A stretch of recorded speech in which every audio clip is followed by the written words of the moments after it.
Le Manoir du Quartier est fier de vous présenter cette capsule d'hier à aujourd'hui. Le Manoir du Quartier, votre chez vous, votre manoir. Voici d'hier à aujourd'hui, une capsule de Normand de Lessard. Normand nous présente des personnes ou des événements qui sont venus marquer notre passé en Beauce. Sur ce, bon visionnement.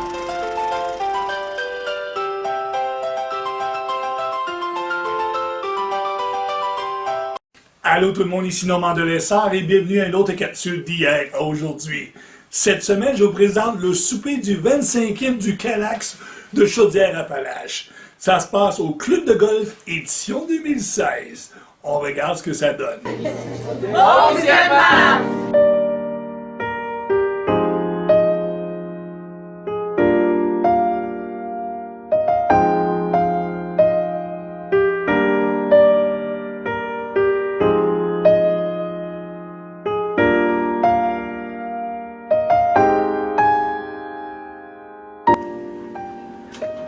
Bonjour, mon nom est Valérie Poulain, je suis directrice générale du Calax Chaudière-Appalaches.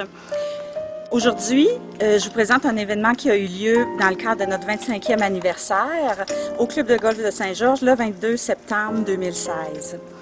Le 25e anniversaire du Calax, on le veut pour un événement sous le thème de la lumière, de l'espoir. On y va avec un souper-banquet bénéfice au profit du Calax. À l'intérieur de ce souper-banquet-là, nous avions également un encan silencieux avec une exposition photo où plusieurs photographes de la région, amateurs et professionnels, ont participé. Donc 19 photos qui ont été exposées et qui ont également été mises à l'encan.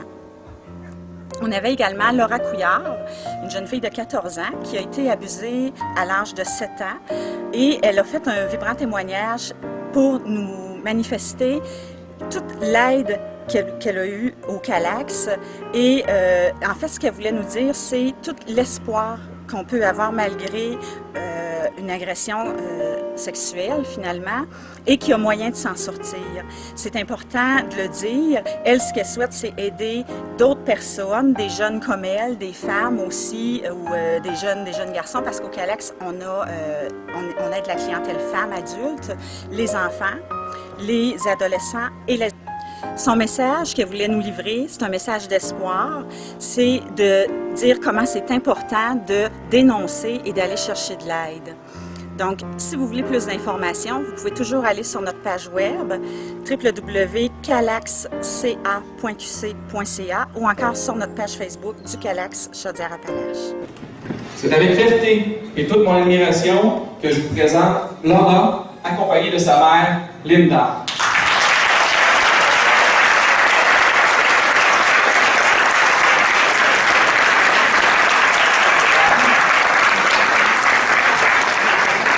Qui a le pouvoir de changer des choses, qui a le pouvoir d'aider des gens, petits et grands. C'est un message qui vient du fond de notre cœur et qui est le résultat d'un long cheminement, de l'expérience et du constat que nous avons tiré d'une grande épreuve à laquelle nous avons dû faire face, et plus particulièrement d'événements dont Laura a été victime. Je parle ici, et vous vous en doutez très certainement, d'événements et d'agressions à caractère sexuel et de tout ce que cela implique. Avant de vous livrer mon message, j'aimerais en premier lieu vous parler de ce qui m'est arrivé, du contexte des événements et de la façon dont j'ai vécu tout ceci. Quand j'étais petite, je me faisais souvent garder par mes grands-parents, c'est-à-dire la mère de mon père et son conjoint. En fait, ils nous gardaient régulièrement, mon frère, ma soeur et moi, à leur maison ou à leur chalet durant l'été. Un jour, je jouais seule au sous-sol de leur maison et mon grand-père est descendu. Il m'a demandé de regarder et il a baissé ses culottes. J'étais très confuse et mal à l'aise. Je ne comprenais pas pourquoi il me montrait son pénis. Puis, comme si de rien n'était, il est remonté au rez-de-chaussée. Ça a été le premier événement. J'avais alors 7 ans. Par la suite, mon grand-père semblait saisir toutes les opportunités où j'étais seule ou à l'abri de regards pour tenter une nouvelle approche.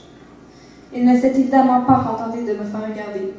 Il m'a demandé de lui toucher et il m'a aussi touché. Je vous épargne bien les détails, mais pour être bien clair, j'ai été victime d'attouchements sexuels et d'incitation à des attouchements sexuels fréquemment. Je demandais à mon grand-père d'arrêter ce qu'il faisait, car je n'aimais pas ça, mais il ignorait mes demandes. Après un certain moment, il a commencé à me faire du chantage. Par exemple, il m'offrait du guimauve, du chocolat ou un $2, sous la condition que j'accepte de faire ce qu'il voulait. Aussi, il disait régulièrement « Je vais dire à tes parents que tu n'as pas été gentil et que tu n'as pas bien écouté si tu ne le fais pas. » Je trouvais ça vraiment injuste et, avec le temps, ça devenait de plus en plus lourd à porter. Tout au long de ces événements, je ne comprenais pas la gravité de ce qui se passait, mais je savais, par contre, que quelque chose était anormal. Il me disait de garder le secret, et lorsqu'il tentait ce jeu malsain, ma petite voix intérieure me disait non. Je me sentais perdue et fragilisée. Je savais, au fond, que mes amis ne vivaient pas la même chose que moi. Je me sentais de plus en plus seule dans mon histoire et j'avais besoin d'en parler à quelqu'un. Je donnais des excuses à mes parents pour ne pas me faire garder par mes grands-parents, mais ça ne fonctionnait pas. J'envisageais d'en parler à ma mère, mais je ne savais pas comment m'y prendre. Finalement, ce soir-là, lorsque ma mère est venue me faire mon bonne nuit, elle a remarqué mon visage triste et mon regard perdu.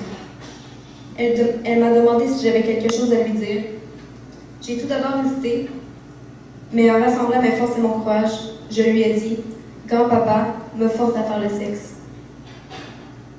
Ma mère s'est mise à pleurer, moi aussi, et c'est à ce moment-là que j'ai compris la gravité des gestes que mon grand-père me faisait. Une tragédie est venue soulever le casse-tête et tout le casse-tête s'est effondré, ne laissant qu'un amas de morceaux pêle-mêle aux liens brisés. Le casse-tête était à refaire. Mais, au départ, c'est très pénible. On est surpassé par tout ce gâchis. Il y a des morceaux qui ne semblent même plus fonctionner ensemble. Certains liens sont brisés. Il y a même des morceaux à jeter. Je me sens forte. J'ai confiance en moi et en la vie. C'est clair comme de l'eau de roche que c'est grâce à l'appui du Calac.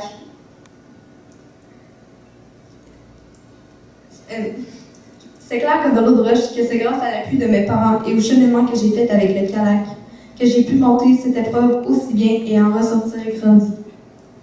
Ça m'a donné la force et le courage de traverser un long processus judiciaire et de témoigner pendant des heures, près de 7 heures en fait, en me sentant à ma place avec assurance et aplomb.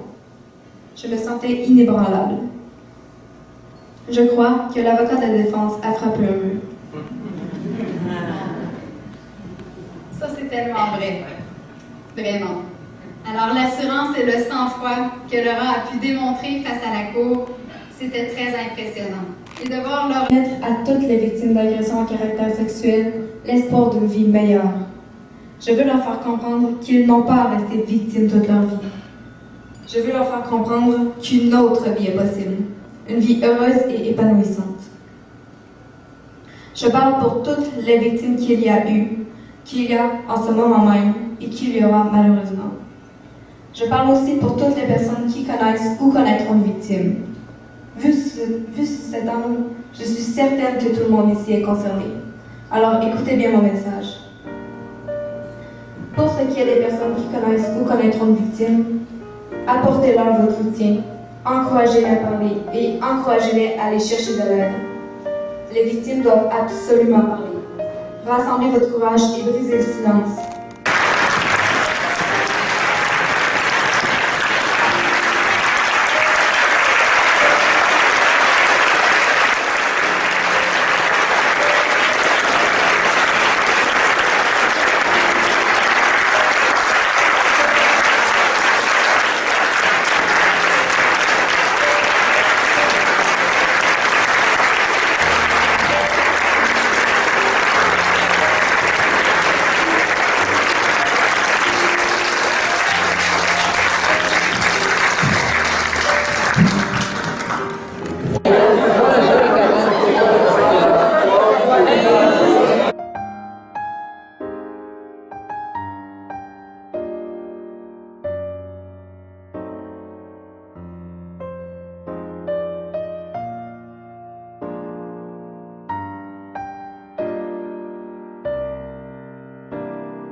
Merci d'avoir répondu à l'invitation de venir célébrer avec nous ce 25e anniversaire. 25 ans d'histoire pour un organisme comme le CALAX, c'est un parcours empreint de plusieurs changements qui ont su marquer l'évolution de l'organisme à travers les ans. Toujours guidé par sa mission de venir en aide aux victimes d'agressions sexuelles, le CALAX est devenu une ressource spécialisée et détient une expertise en matière d'agression sexuelle.